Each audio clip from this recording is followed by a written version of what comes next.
Hey everyone, welcome back to the Chris Joslyn Show. I'm today's host, Jennifer, not Chris once again. And we're back to discuss now the third element of a successful business, which is marketing. We are going to be talking about it from a transportation and logistics standpoint, as Chris has a wealth of experience in that industry. But let us know in the comments below what you think, and don't forget to subscribe. First, a word of thanks to our sponsor, Orion Solutions Group. Don't waste any more time trying to find the perfect fit for your team. Trust Orion Solutions Group to help you make the best hiring decisions for your business. Visit the link in our description to learn more. Remember, experts placing experts. Orion Solutions Group.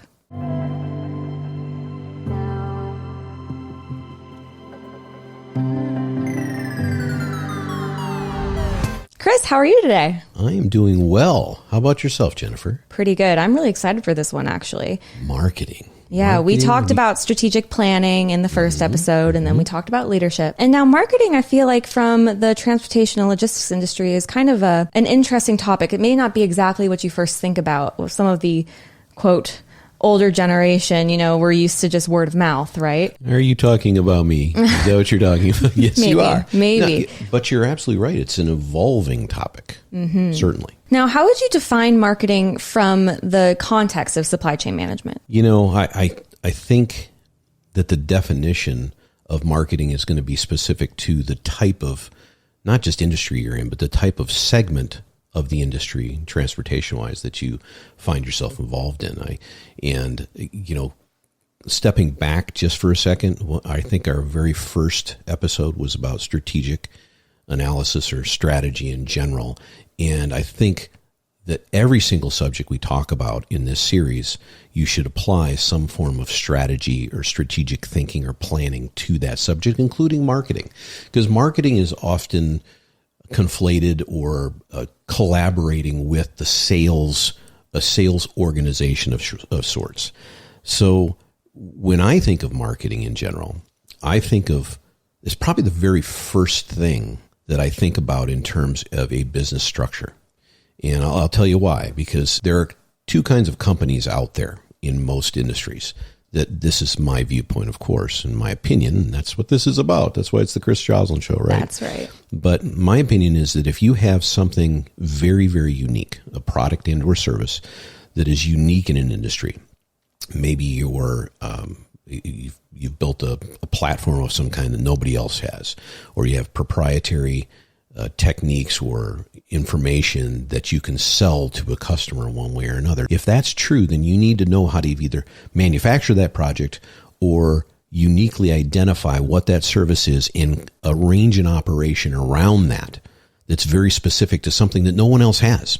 In that instance, marketing is often the kind of secondary layer or rung in the ladder of the success of that company. And the other type of company, most companies out there in most of the segments of transportation, you are not unique. You are one of very, very many that are trying to introduce to your customer base or your prospect base the potential of using your company for a service that is not unique in your segment. You've got 50 or 100 or 1,000 different competitors out there. So it goes back to something we've talked about in other segments. Differentiating yourself is more important than almost anything. And one of the main reasons to talk about marketing is that is the focus. That is the tip of the spear of how you differentiate yourself.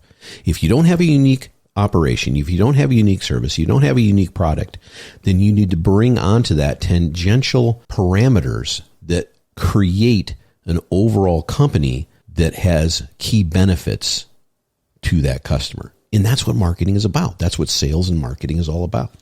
I don't know if that's a very good definition. It's maybe too broad, but it's the way I view marketing in general. No, definitely about customer satisfaction in general. I mean, marketing, like you said, can be a wide swath of integrations in the company itself, but also to differentiate yourself among competitors in an industry.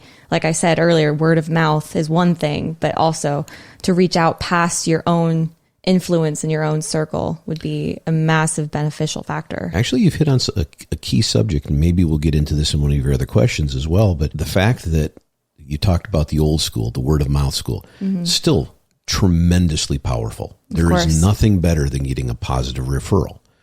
Unfortunately, in our industry and most industries, you also have a potential of getting some big negative referrals. And there's a lot of platforms out there that give a voice to people, a very easy voice in response to negative circumstances they've come up with. So even though I talk about marketing as kind of the first prong of identifying who your company is, what you do, and espousing what that operation and those processes are to your potential clients, it's still ultimately very, very important to execute properly.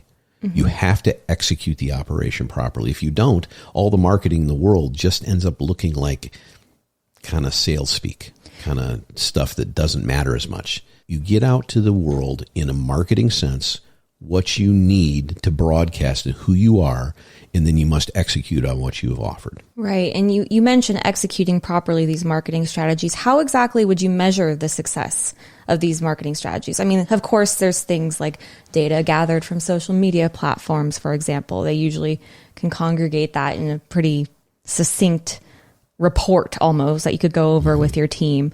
But in terms of customer satisfaction, would a supply chain company look at just, data gathered from, like I said, a report from a third party, or would it be also gathering comments and things like that from your customers directly? I think we talked about, referral marketing is how you look at the word of mouth kind of thing. And we call it word of mouth now. There's a million different ways that people can be referred that have nothing to do with one person speaking to another. So maybe it's the wrong nomenclature to use today. Any kind of success has to be measured somehow. For recalibration purposes, we talked about that before, but also for the purposes of kind of looking historically on what you're trying to create and what new avenues might create some revenue and margin for you, and what avenues maybe haven't, and you need to stop going down that road of services. There's a core competency aspect to that as well. So again, we've talked about key performance indicators in the past, and KPIs, that middle letter P means performance. That's the execution I was talking about earlier. But measurements in general, the key measurements, the indicators, so maybe KIs, back office analysis of what has happened is vitally important, but it's not the only thing that is. Because even if you execute very, very well, unless you get a response as to what you're doing from a customer's point of view, you really don't know. If they use you, continue to use you, if you're sticky with those customers, then that's one way to measure success. But you need to find out why. Why is that customer either coming back or why is the customer not coming back? And the way to do that, of course, is some kind of feedback loop. That's part of what marketing does. There should be a regular interface technologically and even person to person and face to face with these customers to determine not only what you're offering them and what they need, but to validate those needs and then to go back and continually revalidate. I've had customers in the past that have come up to me and they've said, "Hey, thanks for doing this, this, and this." I'm always like, "Oh, hey, you're welcome. That I'm glad we're successfully meeting your needs." And then I realize in retrospect that they've told me 2 or 3 different things that I didn't realize we were even really offering them. And then I go back to an operation and there's a level of communication or relationship that's built with them that is more important than the actual execution of whatever door-to-door service or ramp-to-ramp service or whatever we had instigated in the first place.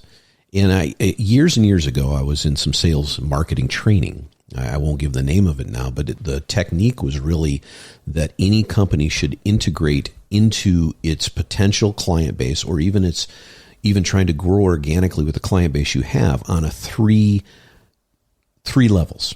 C-level if possible. It's not always possible. Kind of a management level. And then as a integrated customer service level, or a ground floor level, if you will. And the reason for doing that is because you have different levels of decision making within those companies.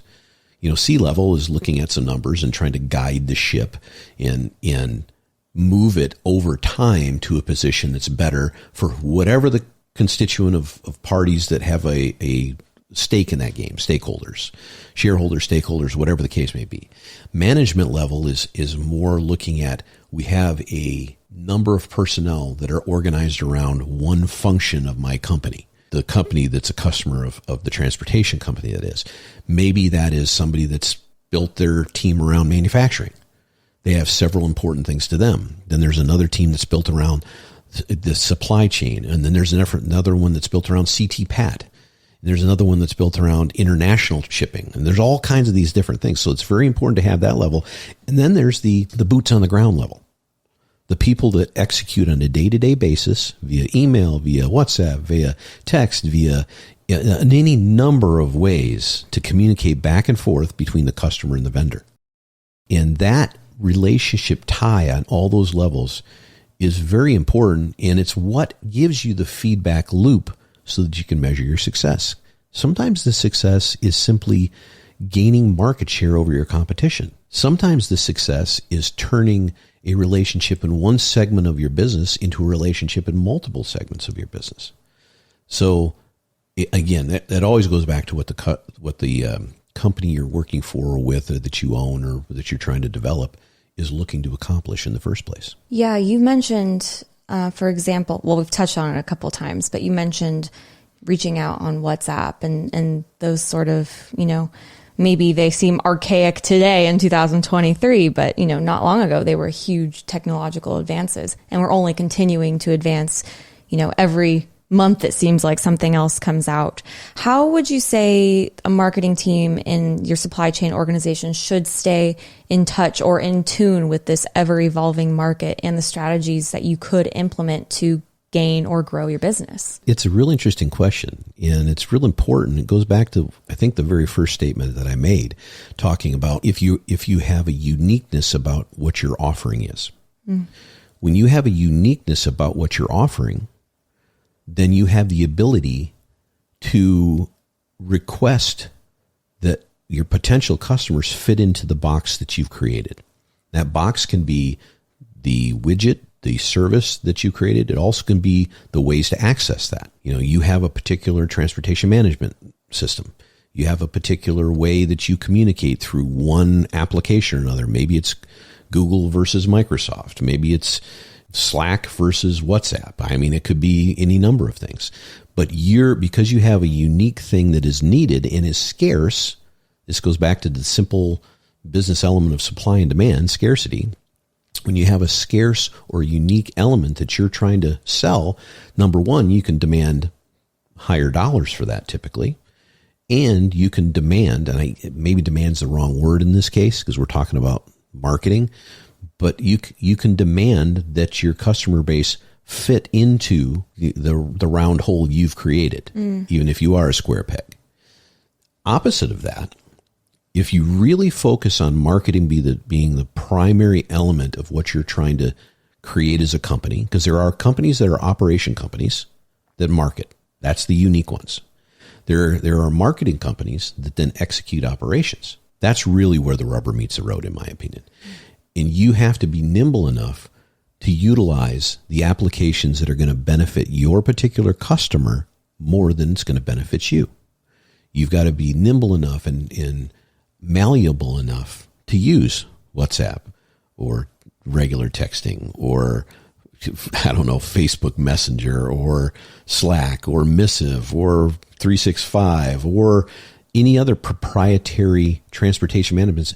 As a matter of fact, Jennifer, from your experience on the finance side of things, that every single customer out there has a different database or a different way that they want to see their invoices received. Same thing. If you have a unique product that people must come to you because it's scarce and unique, then they're going to accept the invoice any way you give it to them.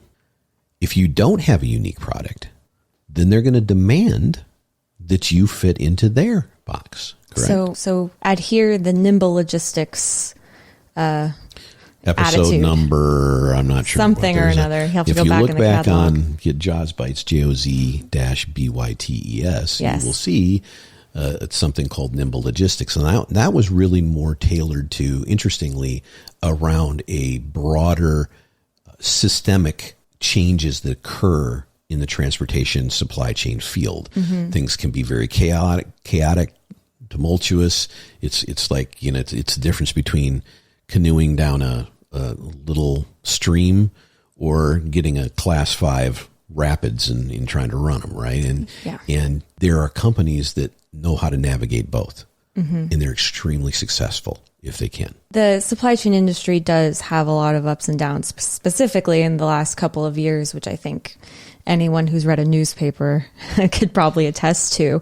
But what are some of the common challenges you would say supply chain companies have when it comes to marketing? I know you've touched on like the making sure you're able to take your tendrils and kind of put them out all over the place. But are there any specific things that you, from your perspective, see a lot of companies struggling with when it comes to marketing? I think there are a lot of companies that it's not just the nimble nature that I'm trying to promote that they struggle, and that's a big struggle for a lot of people. They're set in their ways. They've done it one way for a long, long time.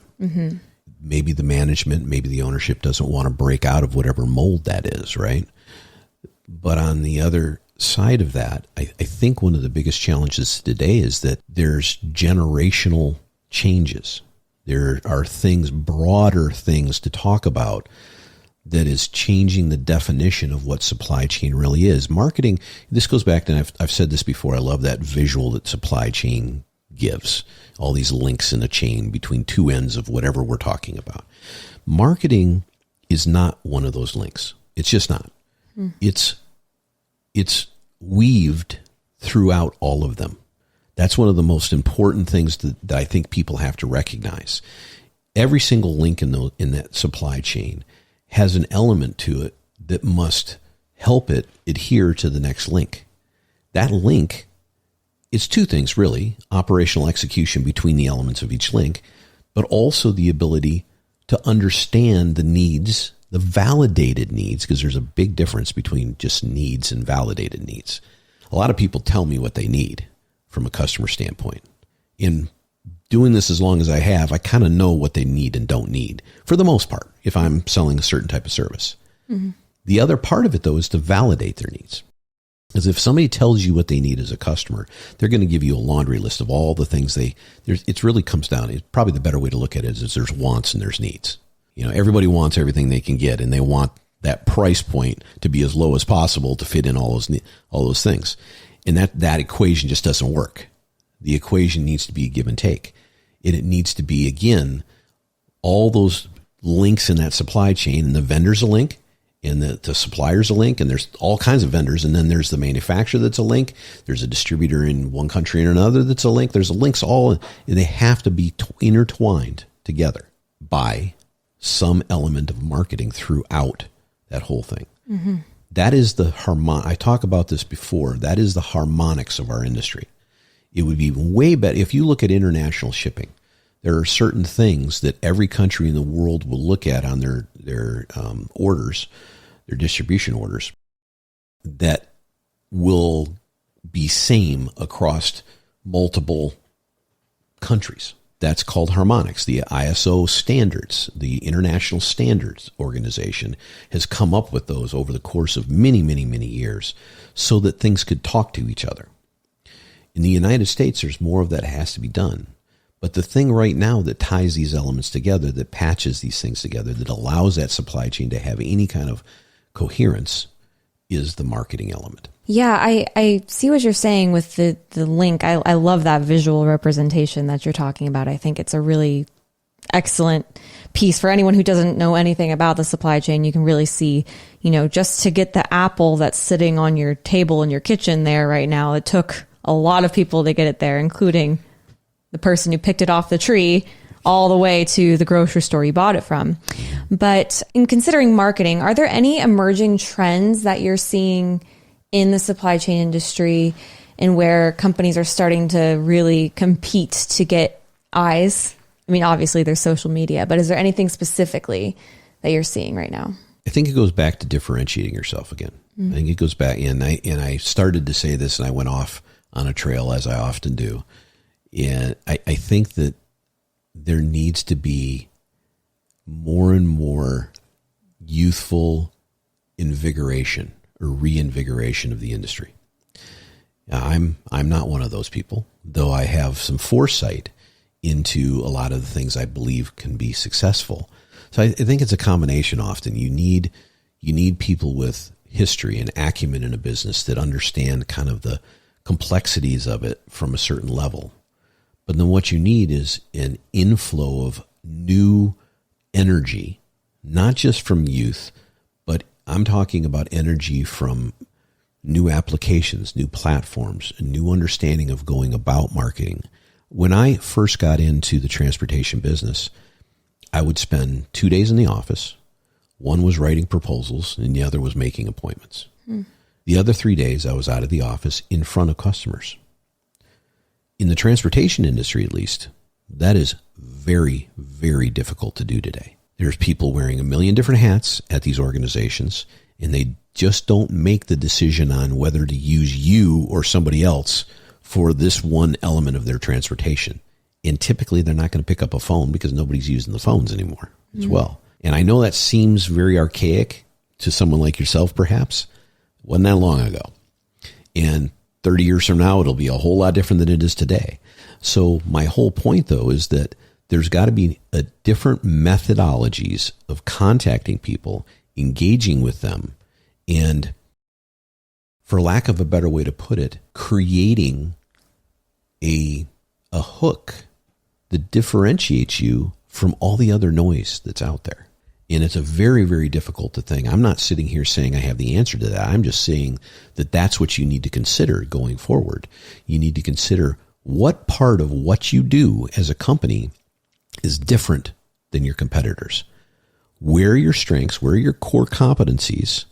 Where do you have, maybe you have some older people that just know where all the bodies are buried, so to speak. And maybe you have some younger people that are always looking for the newest method to get you from where you're at to where you want to go. But ultimately, you have to consider these things and put it into your marketing plan. So embrace change and work together, essentially. It's almost more than embrace.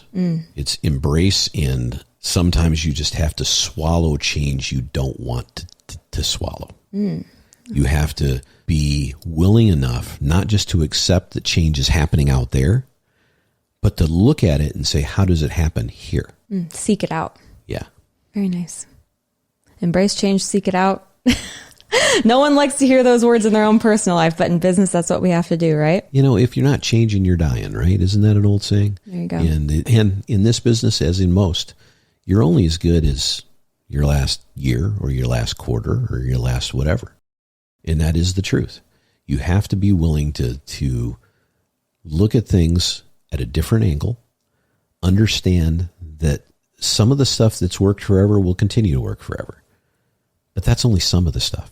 And if you want to be the dinosaur that's out there, then somebody will dig your bones up someday. You know what I mean? Yeah. And if you want to change, and if you want to be the new animal out there, then you got to be willing to test what other people are looking at and what's important, first and foremost, to your client. What's important to them outweighs what's important to you and your company. If you can tie those together, sync them up, then you're going to have a huge amount of success. If you can't, then someone else will. Thank you, Chris.